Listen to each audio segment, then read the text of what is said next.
দেখো আমরা এখন ঘন জঙ্গলের মধ্যে দিয়ে চলে এসেছি।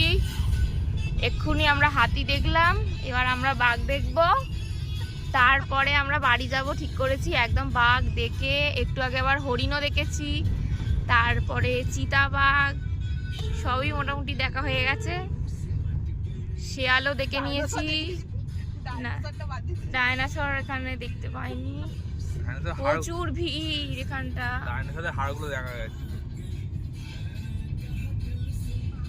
দেখো পাহাড়ে উঠেছিলাম আমরা, পাহাড় থেকে এখন নিচের দিকে নেমে যাচ্ছি। লোক বলবে পাগল নাকি, পাহাড় থেকে আবার দেখো হাড়গোড় পড়ে আছে সব। এখানে হলো মোষের রাজত্ব।